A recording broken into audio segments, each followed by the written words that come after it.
Welcome to the Challenger League for Korea, and a bit of an interesting start we have coming up today as some players are stuck in traffic, so we are going to have very likely a switch of the order of matches today. We're going to go into our ZVZ first. Originally we were supposed to start with the Protoss versus Protoss, Hurricane going up against first, but apparently Hurricane is currently stuck in traffic. And we're not quite sure if he will be able to arrive in the studio in time. So if this is not going to be the case, then we are going to proceed to match number 2 and going to start with a Zerg versus Zerg, where RorO has to meet Hydra. Yeah, so we got a lot of Zergs today, and we also have a Protoss versus Protoss.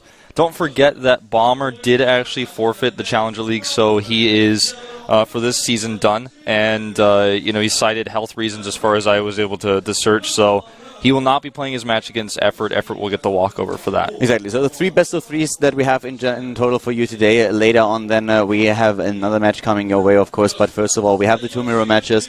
And we're not quite sure exactly which match we're going to start with, because we do not know if by now Hurricane may have arrived to the studio. But apparently the traffic here at the rush hour pretty severe, and therefore he was not able to, come to the studio in time. Exactly. We're having a little look at the match results of last week, of course. Ruin versus Byung, easy win there for the CJN to Terran. Hero with a 2-0 over Crater. We had Pig Baby successful versus Sora, actually. Something that surprised a lot of people. And we also have Kolka and Paralyze. And a very interesting screen bug. Yeah, that was really fun. That apparently disappeared again. Koga versus Paralyzed, by the way, the best series of the day, I feel, that day. I would recommend watching that. And so I think something went wrong somewhere in the tubes back there. I think probably Legend was really partying a lot yesterday, and he saw the DJs and it was like, oh my god, they're so cool at the turntable. So he just brought something to like the control room and is now scratching it up, and it's like, oh yeah, the picture and back on camera and back and forth. He's having a lot of fun up there, yeah. I can tell. He's probably just trying to really spice it up for you guys, make sure that you have an interesting experience. We are going to, of course, have that ZVZ first. Yeah. So we did get confirmation of that.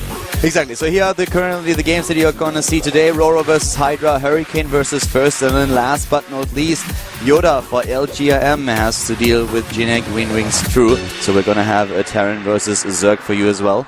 Yeah. So this is going to be a really fun one, I think.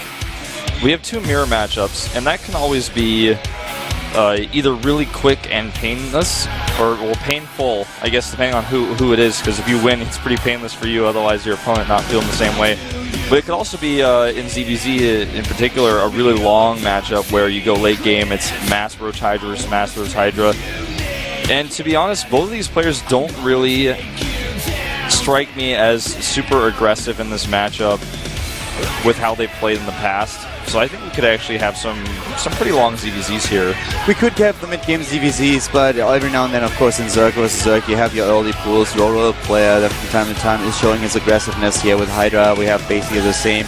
But yeah, we can definitely see a little bit more prolonged matches. This is after all the Challenger League here. This is the second round, so you're safe even if you lose. The winner also has to go up against another Zerg player, since in the third round, Kangho is already waiting for his opponent. RorO and Hydra both defeated the Protoss player in the first round. We'll talk about that in just a few seconds. Jumping into game number 1 now here, the Challenger League Korea with Colin Wolf going into game number 1 of Hydra versus RorO.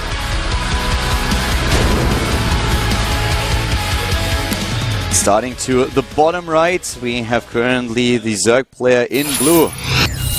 Samsung Galaxy Lolo. Lolo, also known as RorO. He was able to take down a Protoss player in the first round, going up against a fellow Zerg player now. Starting up to the top right, we have his opponent, CJN Hydra. also known as Hydra. Yes. So, just to talk a little bit about the 2 players in the first round, we had RorO with a 2-1 over Classic, defeated the Protoss player, and made sure that Classic now has to go through the WCS Challenger League qualifier in Korea once again if he wants to participate in the individual league here.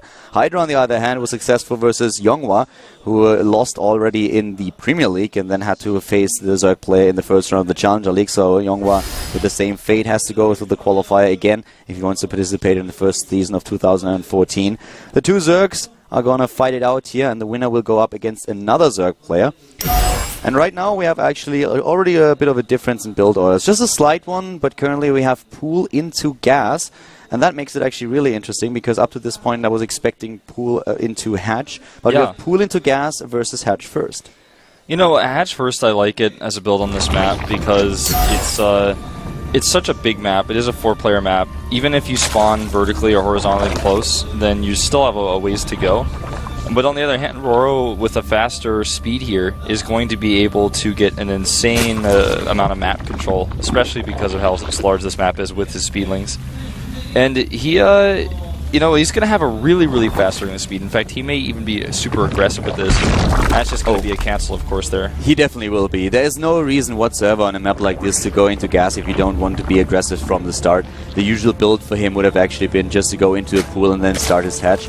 The one thing that is also pretty good for RorO here is that he immediately has the scout at the top right. The overload for Hydra, on the other hand, still has a fair way to go. So he will see that Gas a little bit late here. And speed has already been started. And you can see that the expansion for RorO is very, very late. He builds it at 3:45, and at this time, Hydra's own expansion is nearly completed.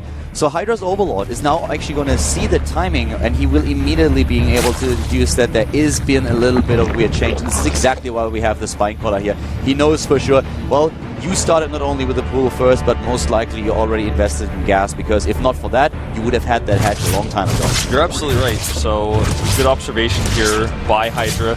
Starts a Spine Crawler immediately just to be safe. And this Overlord actually, I think he's going to get away, but you know, he may not. And that will actually hurt Hydra in his defense with this next attack coming through here. Those 2-lings are not going to be enough to save the Overlord, and actually, he's not going to get away, I don't think. No, you can't get away from the Queen. The only thing that you can do is try to make your way onto the high ground, and in this scenario, it wouldn't really have mattered. So already really good moves that we have here by RorO. I really like how he's playing this. He's able to supply block his opponent for a bit, and RorO is now going into a massive amount of Zerglings. And yes, it has been scouted, but at the same time, with the Overlord loss, that also limited the production of Hydra for quite some time. Yeah. A few queens on the ramp here. Third queen about to pop out here. It's all about the transfuses. And speed kicking in. Speed kicks in here, and he's got the one spine. If he has transfuses, he should be able to hold this, at least the initial wave, and already back at home, RorO is droning up, so he's just going to pressure a lot with this. Yeah, and he can at least snipe one of the queens here, and that's exactly what he's probably going to do. For now, he's going to actually fight the drones at least a little bit, going for that queen, taking down Harvester number 1, all of them evacuating here. The Spine Crawler, of course, lending its strength to the defense, but 3 Harvesters killed so far, a Spine Crawler forced out. So RorO is probably pretty happy with this, taking the initiative, not doing as much damage as he would like to have to do, but forcing his opponent to play a very defensive game. Yeah, he sets the pace of the game with this type of strategy. And right now, Hydra adds an evolution chamber as kind of part of a wall, but we'll be using that for upgrades very soon. He's also got double gas up right now, so he actually has twice the gas income of RorO at this point in time. Obviously, RorO mining a little bit earlier. It means he has more gas in total. Nice cancel. Nice cancel here on the Creep Tumor. I really like it. If you cancel the Creep Tumor, we can then use it again, and he identified that Zerglings would attack it immediately. And now both of them just going to macro it up. Hydra arguably with a bit of a lead here in general, but RorO the one who's putting the moves on, and with him denying the scout early on in the game, taking down the Overlord, he at least can keep hidden what he's doing so far. And that leaves Hydra guessing to a certain extent. Of course, he expects, especially like now, the roach play from his opponent on a map like this, but he at least keeps Hydra in the dark. You know what's really interesting is the upgrade timings are basically identical, despite how different the openings were. Just goes to show that in ZVZ there's so many different openings that are viable that lead to the same place. And these lings just continue to try to get a little bit of scouting information. With only 4 left, they have to leave. Both players' Roach Warrens also very similarly timed, and the worker count almost dead even as well. So a lot more larva, on the other hand, for Hydra. Seems to be pooling here to make a ton of roaches, actually.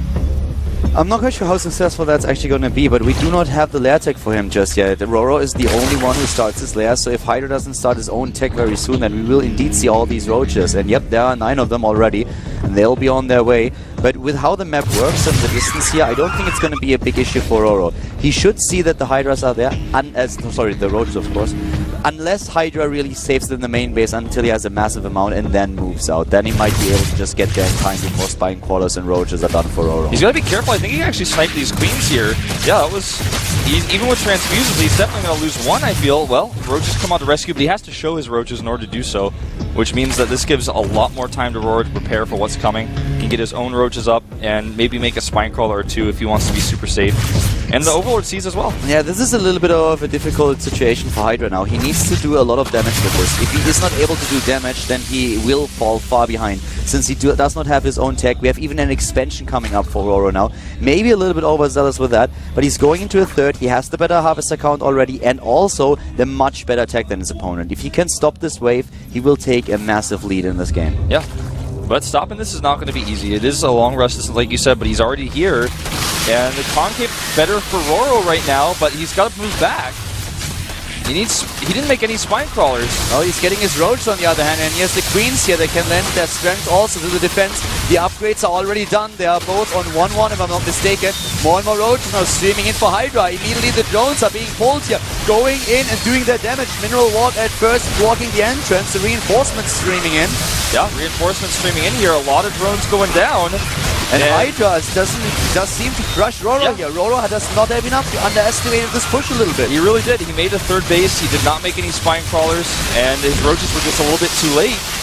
And even the Queens of Hydra coming in here now to help transfuse. And that's going to be all she wrote. So I think RorO just really taken aback by this. Hydra definitely with way too much damage. Only a few harvesters left for RorO. 25 against 40. He lost way too much. He thought there was a small push coming out, but he never expected it to be like this massive. Yeah, massive, massive push. GG.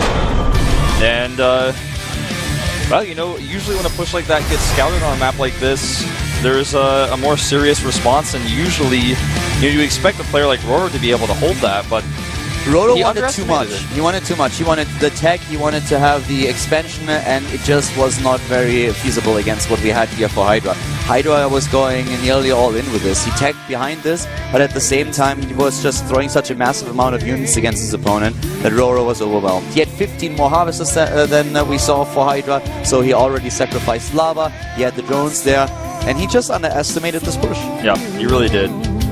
And so Hydra, not Haiba. Hydra takes a 1-0 lead here. And, you know, RorO is a champion. Hydra very much the underdog here. The take of ZVZ, though, it happens to everybody. ZVZ a pretty tough matchup where things like this can happen. If you try to take one little greedy thing, like one hatchery, or you cut one spine crawler, it might actually be the death of you. So, Acheron Waste map number 2, a map that's actually much better suited for aggression, a much smaller map, and a very wide ramp, so we could definitely see an aggressive play out of one of these two players, if not both of them. Yeah, and the push that we saw for Hydra here was already like pretty sweet. He definitely wants to hit the timing and take the lead in the series, which he just did. RorO has to be very careful now how he approaches a small map like Acheron. And for Hydra, things so far pretty good. There was something where he hit a timing, it was successful, he surprised his opponent and took it out.